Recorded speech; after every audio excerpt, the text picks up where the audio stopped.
dan benar cara memanggilnya, maka semua permintaan Anda sulit bagi Allah untuk menolaknya, dikabulkan seketika. Nama itu kalau disebutkan dalam doa, maka Allah seketika akan menjawab doanya, dan jika dia meminta, maka akan mengabulkan segala permintaannya.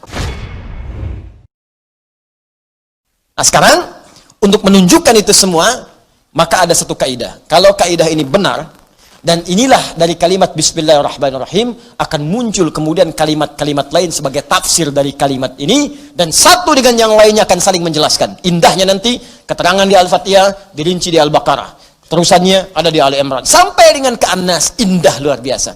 Dari setiap kalimat, ada yang akan saling menjelaskan. Dan kunci dari semua ini, terletak pada kalimat Allah. Dan ini bahasan terakhir kita. Allah.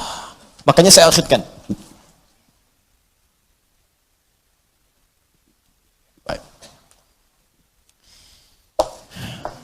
Saya bacakan dulu kaidahnya. Kitabnya At-Ta'rifat karya Imam Al-Jurjani. Ya. Nanti saya bawakan lagi beberapa kitab yang lain. Ini kadang-kadang kitab itu saya hafalkan, cuma kadang-kadang ada sebagian kawan-kawan yang mungkin belum mendapati referensinya. Jadi menilai bahwa ini nggak ada nih, pendapat ini nggak ada, dari mana gitu kan? Nah, maka beberapa taklim mungkin saya akan bawa kitab-kitab itu supaya bisa untuk sharing di situ. Kalau ada yang kurang tepat silahkan diluruskan, tidak ada masalah. Saya sih enak saja. Kalau benar salah ya kita katakan itu keliru ya. Kalau misalnya salah sebut nama ya saya salah sebut nama kemarin, harusnya ini, yang benar ini bukan ini, ya selesai. Dan tidak harus mempertahankan kesalahan, ya. Dan juga jangan cari-cari kesalahan, capek nanti, ya capek. Guru itu kalau mengajar pasti ada salahnya, pasti salah. Tapi yang paling salah adalah murid yang mencari-cari kesalahan guru. Jelas ya? Nah, bikin status dulu, catat dulu. Ya. Bismillahirrahmanirrahim. Al-Ismul A'zam. Al-Ismul A'zam, nama yang paling agung, tinggi. A'zam itu isim tafdil dari kata azuma. Azuma, a'zam. Azuma besar. Sigat mubalaghahnya azim, sangat besar. A'zam paling besar, paling agung. Jadi kalau ada yang agung, ini yang paling agung. Kalau ada yang bisa mengangkat, ini yang paling tinggi angkatannya. Kalau ada yang bisa memuliakan, ini yang paling bisa memuliakan pada tingkat yang paling dahsyat. Anda dimuliakan oleh ibu Anda, teman Anda, tetangga Anda, keluarga Anda, masyarakat Anda, maka ada yang lebih dahsyat dalam memuliakan Anda. Inilah dia nanti yang akan kita lihat. Jelas ya?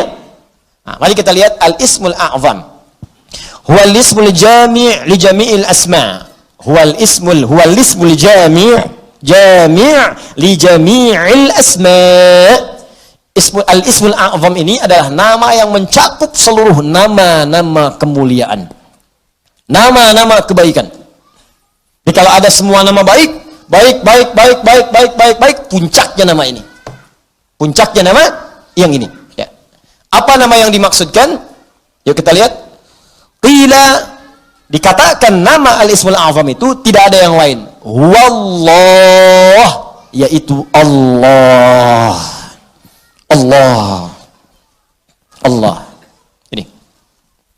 Nama Allah itu disebut dengan nama Al-Ismul A'zam. Ini sepakat orang Arab langsung nyebut A'zam. Nama yang paling tinggi, nama yang paling agung, nama yang paling dahsyat.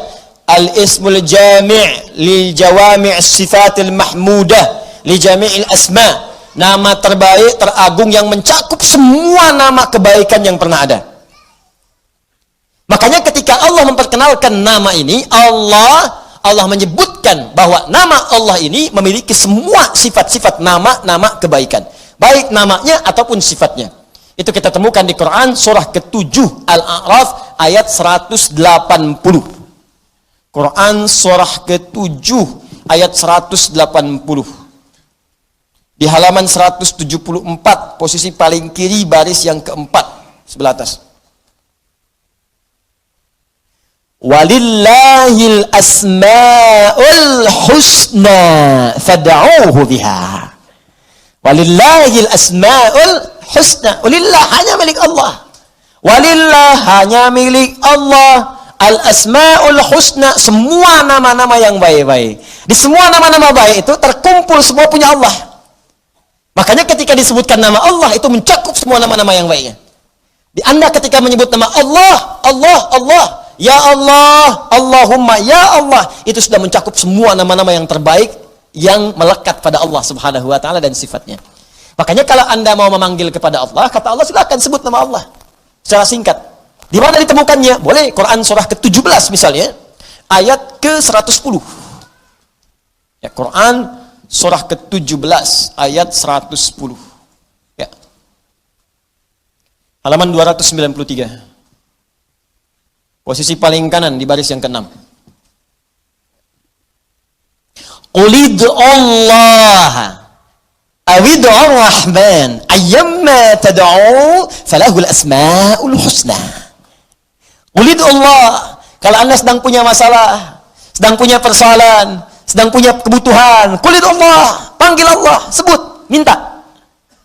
Qulid'u Allah, ya Allah, ya Allah, ya Allah, berdoa minta. Atau sebut Ar-Rahman, ya Allah ya Rahman, ya Allah ya Rahman. Atau kalau ingin spesifik, silahkan panggil nama-nama yang Allah miliki sesuai dengan kadar kebutuhan Anda. Semua namanya baik. Misal, Anda butuh rezeki, sebut namanya ya Razzaq. Anda sedang belajar, besok mau ujian, belajar supaya dipercepat ilmu, sebut namanya ya Alim. Anda sedang bekerja, ada yang usil, ada yang iseng, ada yang ingin mencelakai Anda, sebut namanya ya Jabbar, ya Malik. Sedang punya banyak masalah, sebut ya Sabar, Sabar, Sabar. Tapi kalau Anda ingin menyebut satu nama yang dengan itu semua masalah Anda tuntas, sebut Allah. Ya Allah, hamba bermunajat kepadamu. Ya Allah, hamba memohon kepadamu. Kalau Anda benar menyebutnya, benar memohonnya, maka demi Allah ada hadis yang langsung disampaikan oleh Nabi sallallahu alaihi wasallam. Langsung disebut oleh Nabi. Jika Anda memanggil Allah dengan namanya yang paling tinggi ini dan benar cara memanggilnya, maka semua permintaan Anda sulit bagi Allah untuk menolaknya. Dikabulkan seketika. Saya bacakan kitabnya, ini halaman 31. Saya hafal ini. Ya, paling kiri di pertengahan. Kitabnya Al-Aqaidah Al-Islamiyah karya Syekh Said Sabiq. Ini kitabnya. Ya. Bismillah. Ismullahil A'zam. Ya, ada yang bisa bahasa Arab? Mau bacakan? Baik, saya bacakan langsung ya. Ismullahil A'zam. Ya. Wa kama anna lillahi hadhil asma falahu ismun a'zam idza du'iya bihi ajaba wa idza su'ila bihi a'ta. Allahu akbar. Dan sebagaimana Anda ketahui bahwa Allah Subhanahu wa taala memiliki nama-nama yang sangat mulia, ya. Ar-Rahman, Ar-Rahim, Al-Malik, Al-Quddus, ya, dan seterusnya. Di balik nama itu ada nama yang paling tinggi.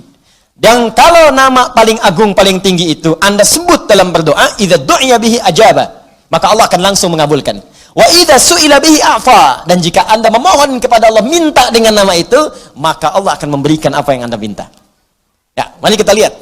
Ja'a dzikruhu fima yali min ahadits. Kalau Anda tidak percaya, berikut ini saya tampilkan beberapa hadis-hadis, ya, yang mengabadikan kepada kita peristiwa-peristiwa dimaksud dari Nabi sallallahu alaihi wasallam.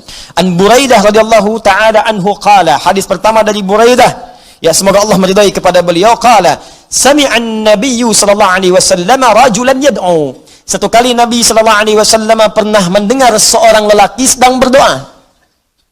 Lelaki itu berdoa, kedengaran oleh Nabi. Ya, apa doanya? Mari kita lihat. Wa huwa yaqulu, dia berkata, Allahumma inni as'aluka bi anni ushhidu annaka antallah la ilaha illa antas samad alladhi lam yalid wa lam yulad wa lam yakul lahu kufuwan ahad Allahumma ighfirli. Saya baca ke kitab. Bi anni ushhidu annaka antallah la ilaha illa antal ahadus samad alladhi lam yalid wa lam yulad wa lam yakul lahu kufuwan ahad. Allahu akbar. Dia membaca pertama, usyhidu bi annaka antallah, ya Allah. Perhatikan nih. Saya bersaksi Engkau Allah. Engkau Allah. Engkau Tuhanku ya Allah. Engkau Tuhanku yang memerintahkan aku ya Allah untuk bermohon hanya kepadamu. Aku bersaksi Engkau satu-satunya Tuhan, tidak ada Tuhan yang lain. Aku bersaksi hanya memohon kepadamu, tidak ada syarikat untukmu. Allah disebutkan namanya. Maka apa yang terjadi? Perhatikan. Faqala walladhi nafsi biyadi laqad sa'alallaha bismihil a'zam alladhi idza du'iya bihi ajab wa idza su'ila bihi a'ta. Allahu Akbar. Dalam riwayat orang ini berkata, ya Allah ampuni saya, Allahumma gfirli, ya Allah ampuni saya. Maka kata Nabi, perhatikan kalimatnya kata Nabi, walladzi nafsi biyadi, saya bersumpah karena Allah. Saya bersumpah dengan nama Allah yang menggenggam jiwaku. Di Nabi mempertaruhkan jiwanya, ya, mempertaruhkan dirinya dalam genggaman Allah untuk menyampaikan makna yang sangat dalam ini. Ini sumpah nih, walladzi nafsi biyadi itu sumpah. Ini sumpah tertinggi dari seorang hamba yang menunjukkan kemudian keesaan Allah Subhanahu wa taala. Nabi itu cukup berkata, kata-katanya benar karena sifatnya itu siddiqul amin. Ya, siddiqul amin. Jadi kalau bersumpah ada yang serius di situ, ada yang sangat penting. Saking pentingnya sampai bersumpah. Anda percaya nggak dengan saya? Tidak, sumpah demi Allah yang menggenggam jiwa saya, yang bisa mewafatkan saya kapanpun. Saya bersumpah. Ini hadis bersumber dari Nabi sallallahu alaihi wasallam. Nah, pertanyaan saya, semakin percaya nggak dengan saya? Semakin ya? Ini Nabi yang bersumpah. Maka kata Nabi, apa kata Nabi? Laqad sa'alallaha bismil a'zam. Orang itu tadi telah memohon kepada Allah dengan menyebutkan nama yang paling tinggi. Nama yang paling agung. Alladzi idza du'iya bihi ajab wa idza suhila bihi a'ta. Nama itu kalau disebutkan dalam doa, maka Allah seketika akan menjawab doanya, dan jika dia meminta, maka akan mengabulkan segala permintaannya. Hadisnya sahih. Hadisnya sahih. Rawahu Abu Dawud wa Tirmidzi wa Nasa'i wa Ibnu Majah wa qala al-Mundziri qala Syekhuna Abu al-Hasan al-Maqdisi wa isnad la mat'ana fihi wa la a'lam annahu ruwiya fi hadha hadits ajwad minhu. Allahu akbar. Hadis ini diriwayatkan oleh para ahli hadis, Abu Dawud, At-Tirmidzi, An-Nasa'i, Ibnu Majah, bahkan al-Imam Al-Mundziri mengatakan ini riwayat enggak ada celaknya. Enggak ada celaknya, sahih. Sahih, dan saya tidak melihat riwayat yang lebih baik daripada ini. Ya, hadisnya sahih. Tuh, hadisnya saya tampilkan, riwayatnya saya sampaikan, kitabnya saya tunjukkan, dan manfaatnya kita dapatkan. Allah. Nah, coba pertanyaannya, ini kan kalimat dirangkaikan di situ, Bismillah, Allahnya sudah muncul. Bahkan yang paling dahsyat, Rahman Rahimnya datang. Harusnya kalau sudah Bismillah, sifat Rahman Rahim itu datang. Bismillah, minum, Rahmannya turun, berkah minumannya, dituliskan pahala akhirat dengan Rahimnya. Harusnya begitu. Bismillah, sembuh. Ada keberkahan dalam kesembuhan. Sembuh penyakitnya, dituliskan pahalanya. Istighfar di situ saat sakit ada pahala, segala ada pahala, sembuh. Ada keberkahan dalam sembuhnya. Kalau orang sakit kemudian sembuh, dan sembuhnya ada berkahnya, maka saat sembuh itu, semua hasil dari sakitnya akan mengantarkan dia pada ibadah. Dosa diampuni, begitu sembuh, ibadah dia meningkat. Jadi kalau Anda pernah sakit, Anda istighfar, Anda berdoa, terus sembuh. Nah saat sembuh itu justru semakin jauh dari Allah. Itu artinya ada yang nggak berkah dalam doa itu. Ada yang nggak berkah dalam obat itu. Ada yang nggak berkah dari orang-orang yang datang menjenguk Anda itu. Ada yang nggak berkah. Kalau berkah itu makin rajin. Kenapa Anda sakit yang datang orang pengajian? Yang datang orang masjid? Jadi begitu Anda selesai sakitnya, datang jadi sembuh, kadang-kadang jadi asbab hidayah. Rajinlah ke masjid deh. Rajin bangun malam, itu berkah di situ. Itulah Bismillah.